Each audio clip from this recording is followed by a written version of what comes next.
So really fascinating work, both of you, with different kinds of groups and bringing together different constituencies with one another. Um, well, I want to follow up on a little bit about stuff you said already, Randy, about the ways in which you see philosophical capacities being drawn out in people as they're playing, right? Ethically speaking, you're engaging then also people to think about questions about knowledge and understanding the world and what's real, right? So we're dealing with metaphysics, ontology, and so forth. So I was wondering if you could speak both a little bit about the ways in which you think that um, uh, D&D helps to um, hone, inspire, bring out philosophical wisdom. How do you see the connection of philosophy to philosophical wisdom, in other words? Yeah, no, I mean, that's a great question. And I've actually just, that's partially what my presentation at the Pop Cultural Association in April was about.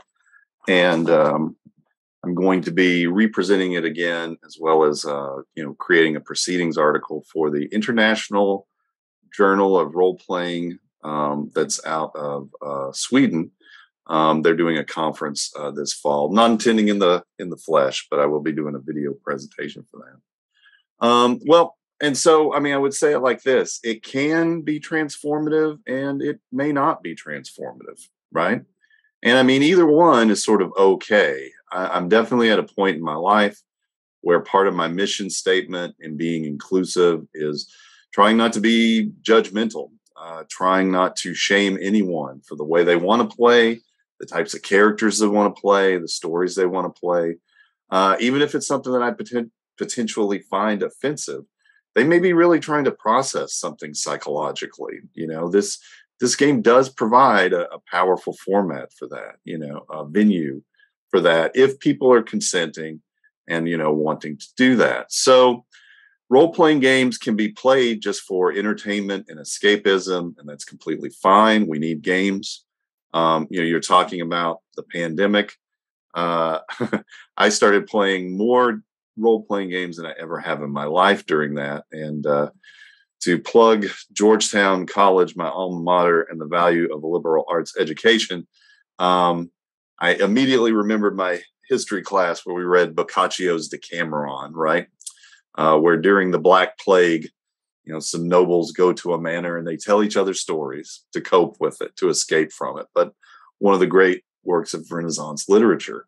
So I don't necessarily always aspire to make games that transformative or highbrow, but they certainly can be. And so transformation can occur as a byproduct, or it can be something that you steer towards. And so even though I specialize in American philosophy, I found that Michel Foucault actually had a really good framework for this, because in one of his last books, he talks about the technologies of the self. And he literally defines that. He summarizes his whole work as saying, I've been obsessed with truth games. Just let that sit there, right? And how the roles that we assume in these truth games allow us to function as subjects and objects, of our own discovery. And what is the relationship between truth, power, and self, right? And so that's what my thing was focusing on. And what he means by technologies of the self are these, sets of practices usually engaged in a social setting whereby a person seeks to transform themselves. And so he gives a lot of historical examples, like, Socrates and the Socratic method of question and answers with his students, right? To help understand the good, the true, and the beautiful. He talks about the Stoics and their use of ascesis, where the master would ask the student to imagine themselves in certain scenarios and how they might think they would morally respond to that. Would they be a good Stoic or not? And even the sacrament of confession and penance, where a person is going to someone and explaining a priest explaining how they feel, and there's this process for self development. And I thought, like, that's what we're doing in role playing games. It's still, like I said, role playing games don't have to have this hierarchical power structure of game master and player, but they quite often do. And much like in a teaching scenario, the player, the student, is wanting something that they expect the game master to be able to provide. And they don't totally know what that is at the outset. They want to be surprised. They want to discover stuff. And so role-playing games really do allow for that kind of psychological introspection. There are some programs, licensed professionals talking about the therapeutics of role-playing games. There's been plenty of literature and programs on that. I'm still trying to develop it at this philosophical level, so I'm not necessarily engaged in therapy, but how does it let us explore parts of ourselves or themes or difficult subject matter? And so this is why I think I've always been drawn to the World of Darkness games like Vampire the Masquerade. And me and my local crew, we're playing Vampire Dark Ages. So, the setting is right before the Fourth Crusade in Transylvania, no less. And it gives them a chance to be bad, to be the monsters, and indulge in parts of their personality that they wouldn't in life. But after 2 years, we've had an incredibly compelling experience, And they talk about how, like, one of my friends is a manager, and she says, like, sometimes I have these problems at work, and I think, what would my character do? Or what would this other character do? And she says, like, I don't necessarily do what they would do because they're ruthless and tyrannical and all this sort of stuff, but it maybe empowers me to be firm, right? Or, to take a stand on an issue when they couldn't otherwise do it. And so I found the best scholarship that supports this is written by Sarah Lynn Bowman and another scholar named Beltran. And they're really using Carl Jung's shadow work as a model for understanding that, right? So, most of our persona is hidden behind the shadow. Some of it is repressed because we don't want to consider the fact that we might have a dark side. But some of it is even positive stuff, just capacities we haven't discovered. And so all growth comes from the shadow. And so when we create a character, well, where does that character idea come from? Where do those decisions come from? Especially if we choose to play a character that's not close to home, that's different from ourselves, or maybe even represents a taboo version of ourselves, right? So how does that function as a vehicle for us to engage in a certain amount of transformation? That's what I'm looking at.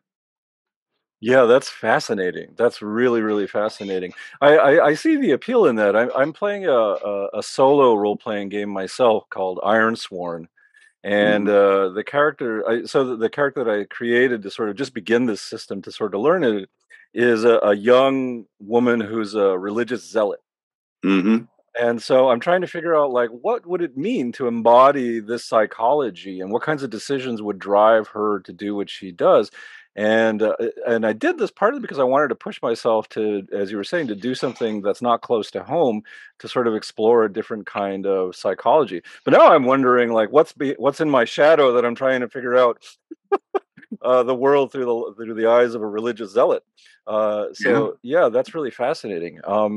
Terry, could you talk a little bit about how you see the connection between playing D&D and cultivating philosophical wisdom or critical thinking habits of some sort?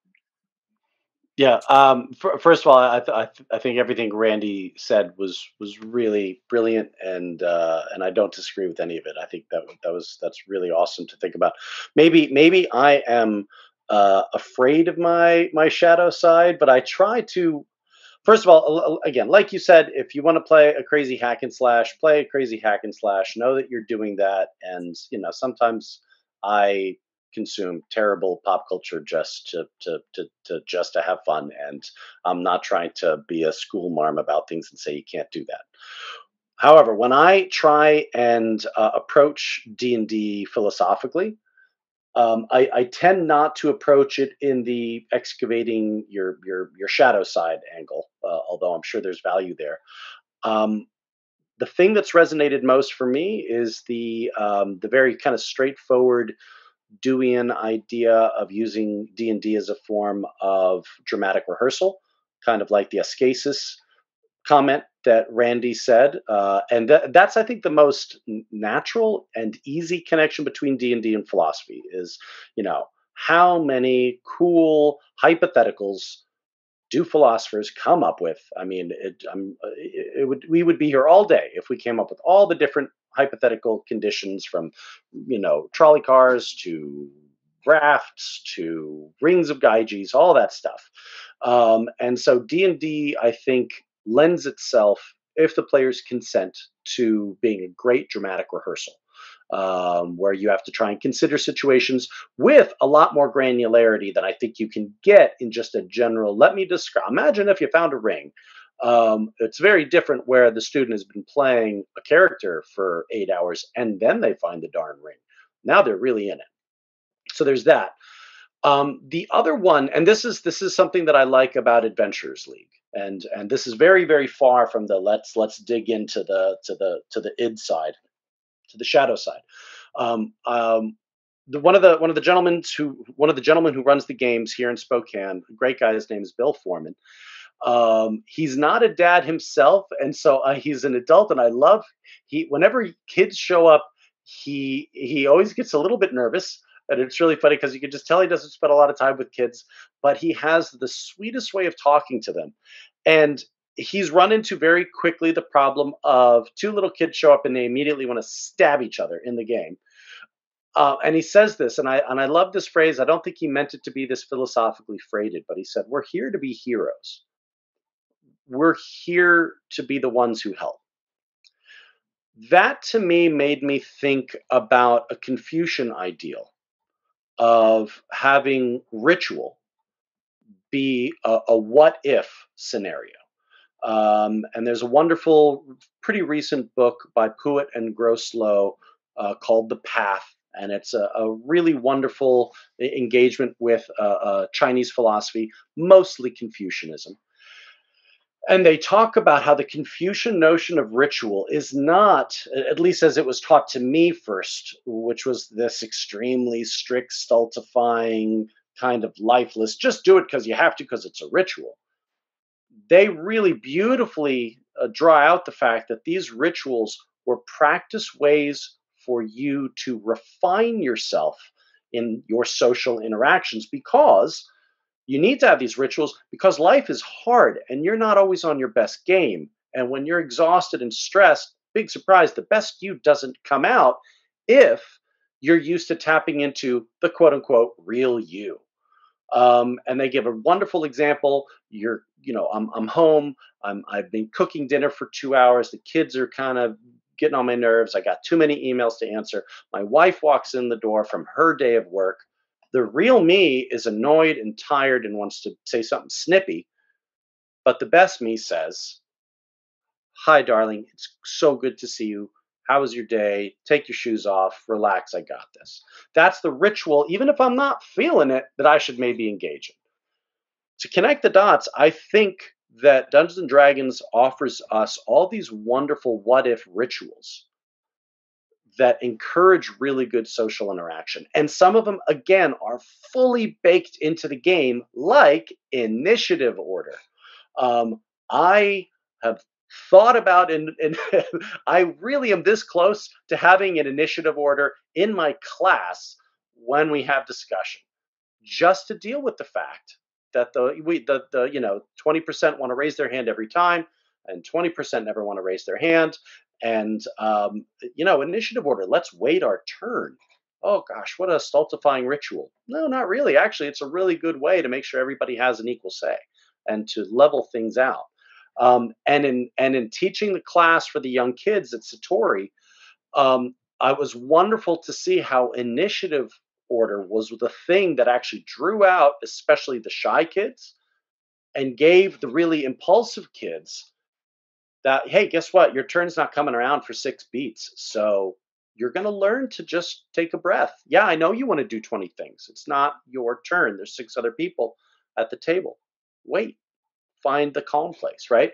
And so I think D&D has so many wonderful what if rituals baked into it, that I think are modern day manifestations of a very usable Confucian style ritual. Yeah, and That's all fascinating for both of you. So this kind of question about like that this allows us to tap into insights and practices that are thousands of years old, not only in the Western philosophical tradition, but in multiple philosophical traditions, about creating spaces for introspection that allow us to project moral quandaries, to do various kinds of character self-assessment, also learning just simple, not simple, but very sort of complicated um, processes of peace building and conflict resolution. That's all. I mean, these are all very complicated kinds of thinking skills. That you're right. It's not always in our educational system that we have opportunities to learn and to focus in on this, to give them the kind of attention that Dungeons and Dragons does. Randy, you were going to say something before I leapt off. oh no, no, yeah. Well, I completely agree with Terry, and I mean, there you go. Like the way these games, we can choose to look at the light side, we can choose to look at the dark side. Not to get into a Manichaean dualism, but we can make the game what we want to make it, and we bring Hmm. to the game what we're wanting to deal with as a person. Whenever we create a story, a character, or a story, what fantasies are we wanting to explore? And not seeing fantasy as a bad thing. I mean, we're imagining new possibilities for ourselves, for our world. And that's what this lets us do in that hypothetical action consequences sort of way. And we have to, and yeah, there's in the real world, it is developing a lot of these good habits and practices. Terry and I are both into the pragmatists, and they're all about habit as the flywheel of society. And so, having a social ritual where we're practicing that and engaging in those habits is really powerful and transformative, even for adults. I mean, I've had bad behavior and play from adults as well, or I've experienced burnout. And so I have to start thinking of self care habits for me, ways of engaging ethically and equitably with my players. Like, well, why am I allowing this person to act this way in this situation, but not this other person? Am I being fair? So it becomes that kind of vehicle. And we do have to always be conscious of what the content is that we're working with. So, again, to refer back to that scholar, Whitney Beltran, she's got even though her and Sarah Bowman are both like fans of these darker games like Vampire, and it's very clear in their work, Beltran cautions you are what you eat. So, just like with any media, while it's probably good for us to face our fears, engage in horror play and other edgier forms of play, we got to be conscious of that and use proper safety tools and be, paying attention to all our players. Is everybody having a good time? Is something we're doing triggering something they may not even know about, right? There's a really great book right now that's free for Monte Cook Games called Consent in Gaming, right? Which is just about learning to practice these safety tools. They even have a questionnaire you can give out to players at your table, to answer, it's a green light, yellow light, red light. What is your comfort zone with certain things, right? I think the best example of that is something like insects or spiders. I mean, giant spiders are common fare in D&D games, but some people are arachnophobic and do not want to be, imagining spiders coming at them, during this very valuable 3 hours of play they're able to devote to this every week or every other week. So just to build on that notion of what are the habits we develop, right? Whatever type of game we are playing, we've got to start thinking about care for ourselves, care for others. Hmm. How do we make sure everybody's having a good time? Because they're usually not competitive, right? They're collaborative. Yeah. And if we're not all having fun, it's probably not going to be a good game. Yeah, that's amazing. Yeah, that's amazing to think about. Related to this, and I think I'll start to wrap this up in our discussion. But I know that both of you, in your work and in dealing with you philosophically, professionally, I know that both of you are interested in social political issues, and we've been talking about how D&D has really surged in popularity during the pandemic. Um, the last 5, 10 years have been a period of extreme political polarization in the United States, and we have seen some events take place that, politically speaking, are quite astounding, uh, frightening. I'm thinking of the January 6th insurrection, things that are unprecedented, politically speaking. We are at a time in which, I think I saw a Washington Post poll that came out earlier this year that indicated that, up to about a third of Americans believe that using violence to overthrow the government or against fellow citizens in pursuit of a political ideal is acceptable. And so, we're at a period of, I think, a lot of political instability. A lot of people feel that political institutions are illegitimate. Uh, in the work that I've done, I've, tracked about how young people feel that they don't trust social leaders, they don't trust political systems. So there's a lot of political instability going on right now. I wonder whether you think that D&D and the experience of playing D&D has anything to do to speak to those of us in the United States who are facing these kinds of um, in some cases, quite frightening political polarization. Now, I know, Terry, you were talking about before about how the experience that you have in Spokane allows you to bring together many different kinds of people from many different kinds of social classes, and to speak together and to have that kind of a democratic table in some ways. Something that folks have been saying for a long time has been breaking down in the United States, right? Robert Putnam's famous bowling alone thesis, Yep. right, is that Yep. we're Yep. losing those spaces in society in which different social classes can gather together in leisure activities, and also provide that space for planning and just getting to know one another. There's a lot of alienation in our society, a lot of mistrust of one another.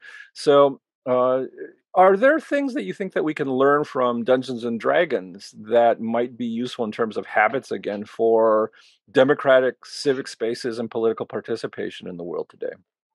Yeah. Absolutely, they are. I think D&D is most leveraged in this direction if you are willing to take that leap of faith and play, sometimes at least, with people that you don't already know. Again, I'm not saying you have to do this every time. Of course, you want to if you want to have your friend group and do it again, super cool. Um, I think Dewey's right when he says that things like ballots and political offices are at best just the hard external manifestation of democracy, and that true democracy has to be true democracy is only safeguarded in face-to-face interactions in a community. Um, I'm so glad you mentioned the Bowling Alone book, because that's the exact insight that struck me at these Adventurers Leagues games. This was this is my 21st century version of going to a bowling league, and it has a lot built into it that has to do with being able to trust everyone at the table, no matter who they are. For example, there's no. This is we're going to super geek out here. You remember from back in the day in the '80s, we always used to do this. Um, even among a bunch of pain in the butt middle school and high school kids, which I was back then, we'd all be like, "Oh, let's start a new game," and we're like, "Yeah, well, let's all roll individually," and then you'd get together and be like, "Hey, I just rolled really great. Yeah, it's all 16s and 17s and 18s." You're like, that's malarkey. Come on. Adventures League you don't roll for stats. You use something called point buy. So everybody starts exactly at the same. You can put your ability. You don't have to be strong or have a high intelligence or a high strength. You can pick where it goes, but everybody has the same number of points to allocate, right? So that you can, this is so critical, walk into a social interaction with a very strong structure that safeguards trust, right? The other point that is absolutely baked into D&D is this idea, fancy term, party optimization. You want to have your tanks in the front and you want to have your squishies in the back. And if your squishy gets jumped by something that can move, boy, your support or your tank better get there to help them out quick, right? Because it's not your wizard or your sorcerer's job to be in the front taking damage from whatever the big bad is, right? Um, parties only work when they work well together. And this makes me think of Dewey's idea. He has about a million definitions of democracy, and I'm sure either of you would probably be able to put a sharper point on this. But he says something to the effect of a true democracy is one where every individual has the conditions to develop their own abilities in a way that supports the community, right? And that is, again, let the bard be the bard, let the face be the face. Don't, I mean, we don't like this player who's like, oh, who's gonna lie to the guard? Oh, I'll do it. Who's going to try to pick the lock? Oh, I'll do it. It's like, find a way to let everybody have a chance to shine is a great microcosm of how a properly functioning democracy should work, where everybody can contribute, everyone has the opportunity to contribute. Um, so I think no matter where you're playing it, it can help manifest these habits. But I really, I don't, and again, not to lean too heavily into this idea of the Adventurers League, but I'm struck at how good it is as an actual real life practice to get to know actual people. To actually, I mean, we actually had a friend of ours before the pandemic who was houseless, and it was only when we'd say like, okay, I'm going this way, do you need a ride? And he'd be like, oh, I just live at such and such intersection. And we kind of did the math and we're like, oh, that's the homeless encampment. He's like, yeah, that's where I live. um, and it actually created a social interaction that led to this person getting better services and better treatment. And I sure as heck wouldn't have known him if it wasn't for D&D in the first place. So I think it can be one of these practices that gets us out of kind of our balkanized social circles, to actually re-engage in a way that I think just used to be woven into the warp and woof of human life, before the technological age, in a lot more natural way. Randy, do you see any kind of connection between Dungeons and Dragons and democratic civic habits? Oh, yeah, plenty. And I mean, I'm a big fan of Dewey, and in part, I think part of the reason I'm focusing on Foucault is I think that Terry and many of my colleagues are doing really good work with Dewey. So maybe I'm giving myself license to explore the dark side a little bit and continental philosophy with Foucault, and can circle back to that and some of my approach from that perspective. I also want to throw a little bit of raw meat out to like gamers who might be listening to this and looking for DM tips and stuff. I think everything that Terry's saying about cooperation and from a Deweyan perspective is great.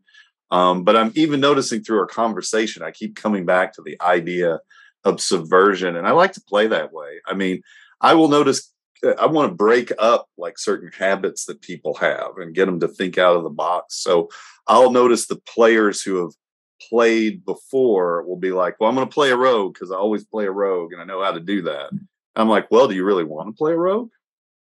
Is there something else you'd want to try? To get them to start doing different habits. And I don't believe in party balance at all, right? I really love it. Like people will say, well, I can't be a druid because they're a druid. I'm like, well, but your whole party could be a circle of druids. You don't have to be different from everybody. You can be, very similar in one sense, but then start diversifying and finding your own niche and like how you work well together. So if you all want to be paladins, we'll have a knight in shining armor kind of game. If you want to be rogues, we're going to do heists, or whatever. And as a plug to the game designers of 5e, I've really found that with the rule set, like any group of characters have a good chance of surviving any adventure that's like, standardized for the game.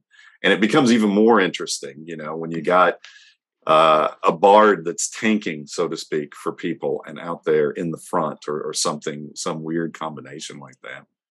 But coming back to Foucault, I mean, he says in part, technologies of the self are inherently technologies of power, because when we begin to deliberately construct our own identity, we are subverting the power systems that are in play. We're not, engaging in the norms and expectations of our society. We're taking it upon ourselves, even if we're like committing to maybe a social order like the priesthood or something that the society has, we're still engaging in a political act in that sense.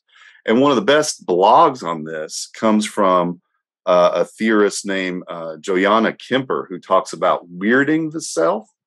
And she encourages us to weird ourselves, I mean, I think that's why I was in the closet about D&D for a long time, is I didn't want people saying you're weird.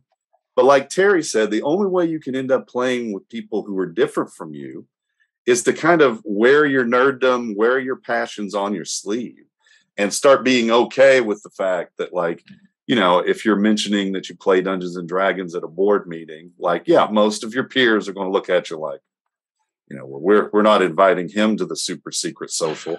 But you'd be surprised that doesn't always happen. And there's usually a few people around that room that are like, tell me more about this. I've always heard about that. I used to play that back in the day.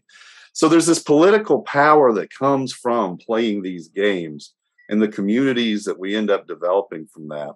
But to speak about Kemper's weirding the self, she says, look, engage in emancipatory play.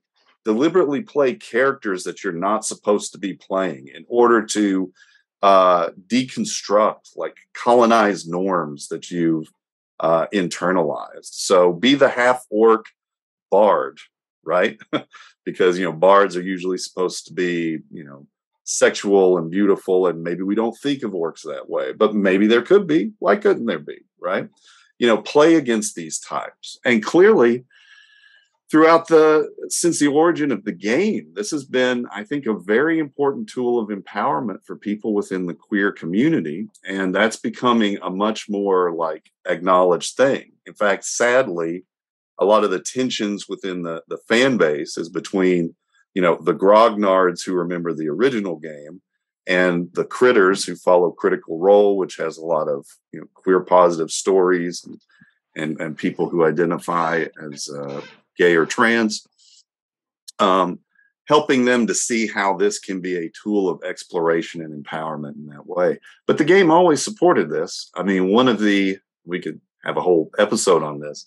The cursed items in the original game was the girdle of masculinity, femininity, which would, if your character put it on, their gender would flip, right? Well, maybe to the originators of that game, that was a curse, but that might have been a blessing to a lot of people who wanted to experiment and understand themselves better, right? So having that alibi or excuse, oh no, I've been cursed. Like, well, should we go on the adventure to get that removed? No, we'll get around to that later. Oh, we're fine. We're good. We're okay. So, being supportive of players like that who may be interested in trying something new. I know anecdotes, and there's a lot of this out in the YouTube community.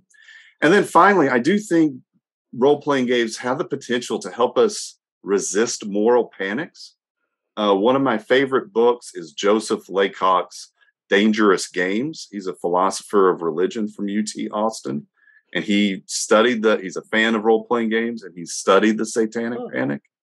It's such an insightful book for anyone who wants to understand that time. And again, Stranger Things fan, let me help him get, the Satanic Panic bump on that, right? In sales to check it out. But he says that really the Satanic Panic was an example of a moral panic. And a lot of it came from people in religious communities realizing that kids were engaging in some kinds of rituals.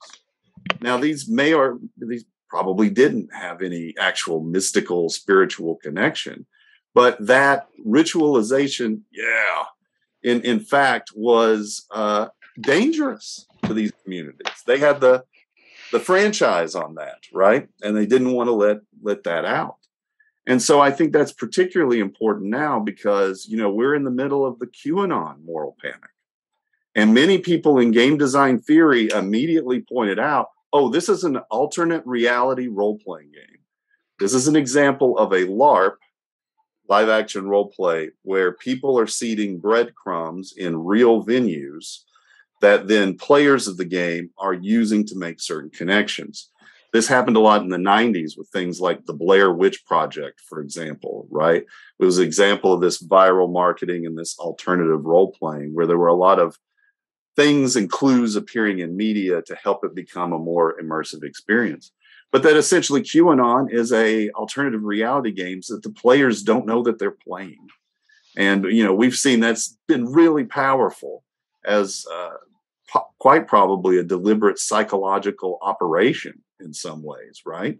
So I don't know that I'll ever find any empirical evidence to say that D&D players and gamers didn't fall for that. I bet probably statistically we do and have, but nevertheless, kind of having these tools of understanding, even if implicitly, these social relationships, these ways we understand what reality is through our kind of social construction of it through a game, and the way that could then be used like in society as a larger venue, it's really quite a powerful tool. And I'm hoping to look into that more and sort of focus more on the way transformative play can be used like at the political level. I think there's a lot to be done there.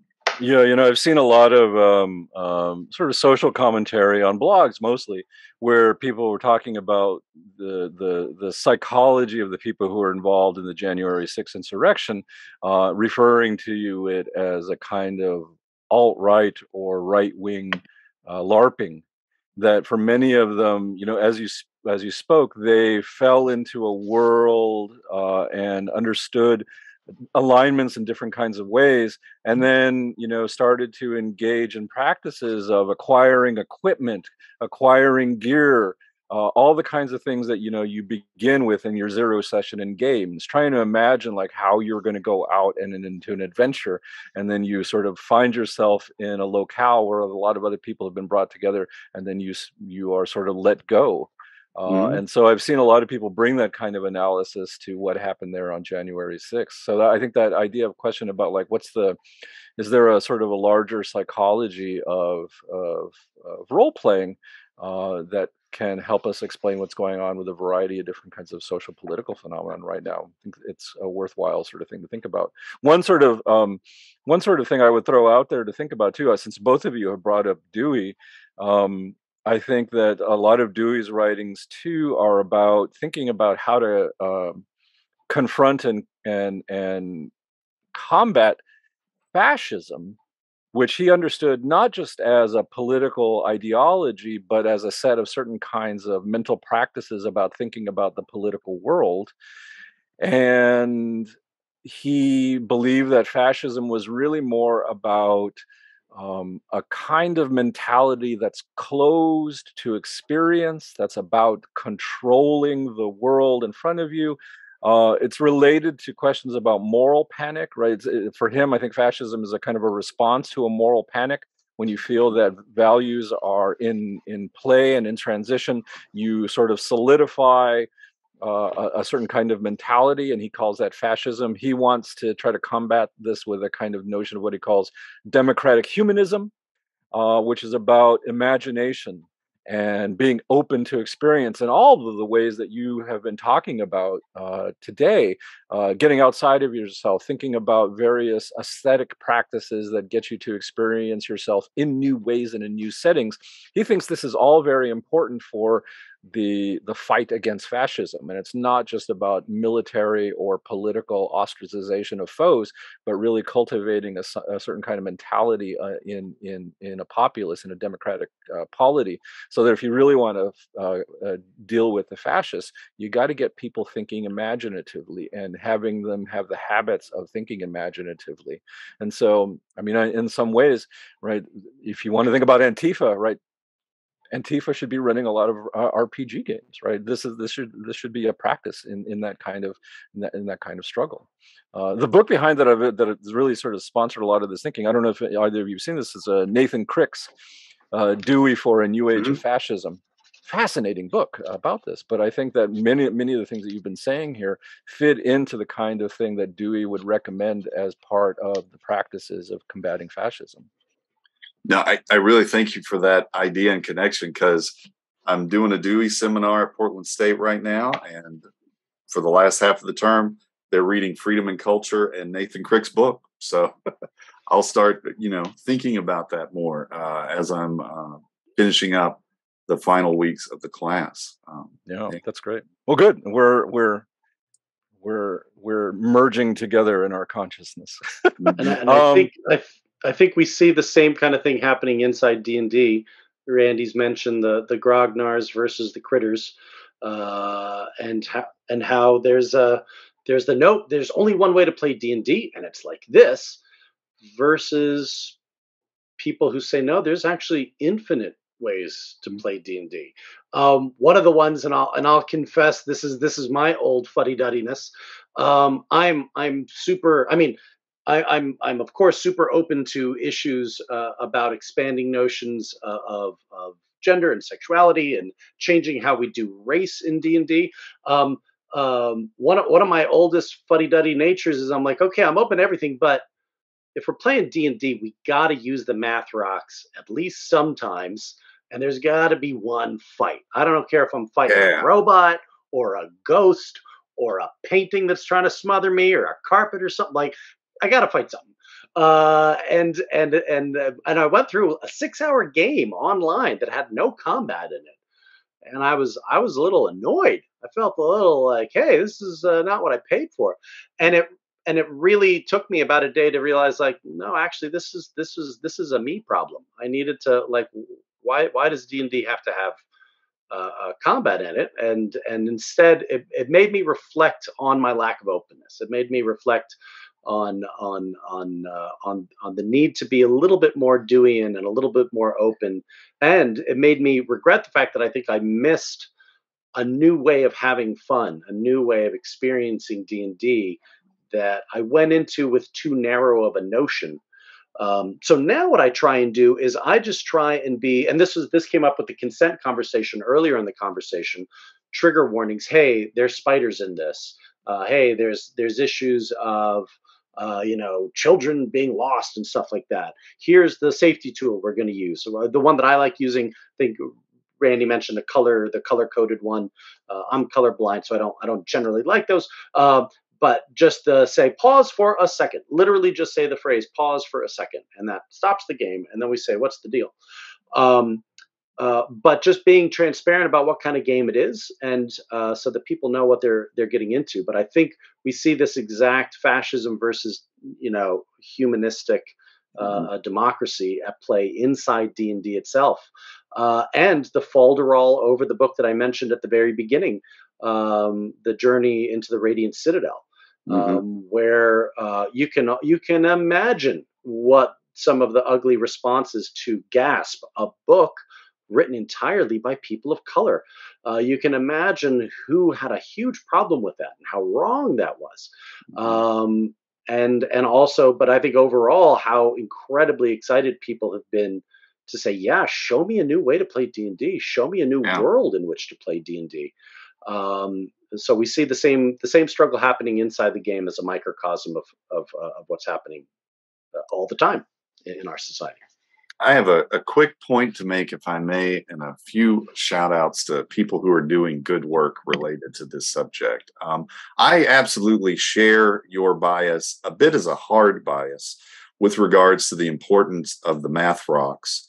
And I do feel like, we need a little bit of combat every now and then, but that's a more soft preference for me.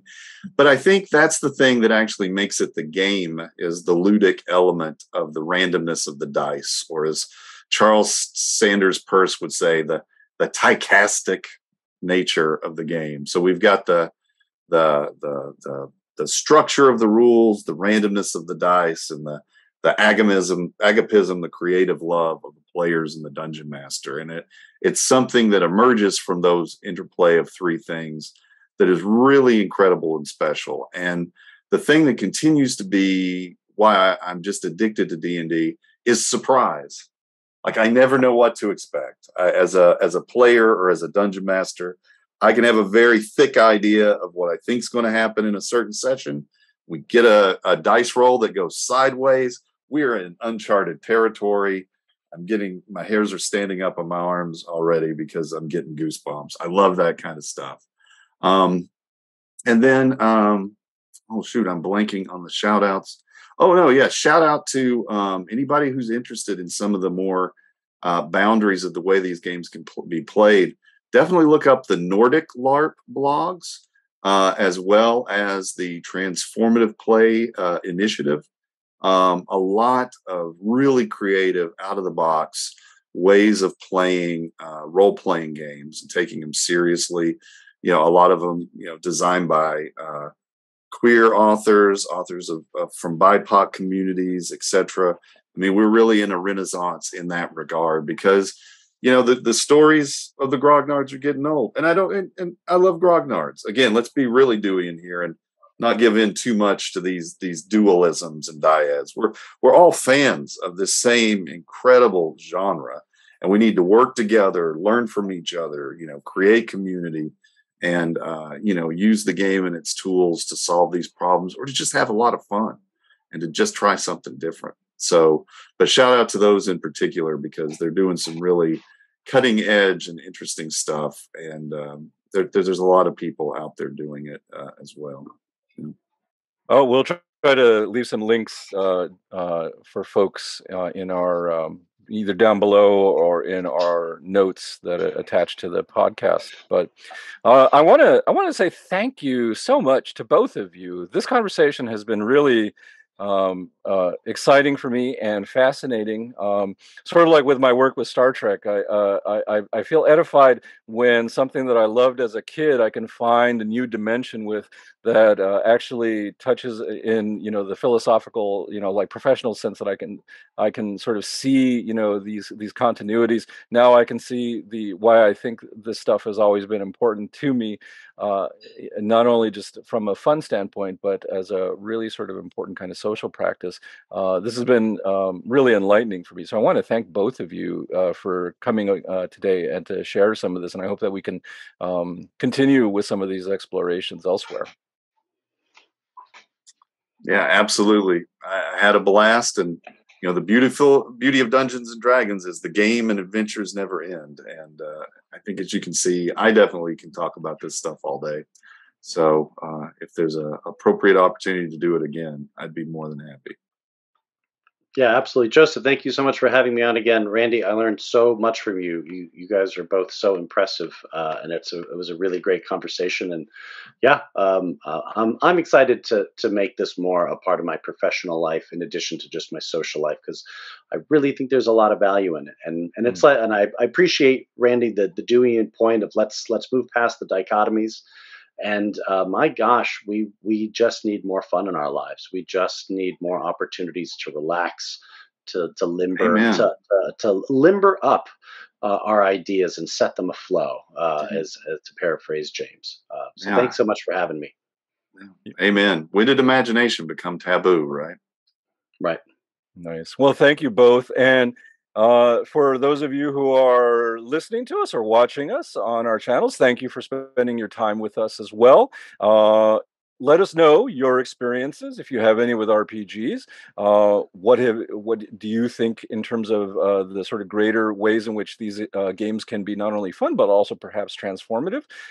Send us a comment either down below. You can find the Anarres project on all social media. You can find us on Facebook, Twitter, Instagram. And you can listen to our audio podcasts in a variety of different places, and most notably Spotify through Anchor FM. So let us know what you think. Thank you both once again, and I hope that we can speak again sometime soon. Thanks so much. Take care, everybody. Word.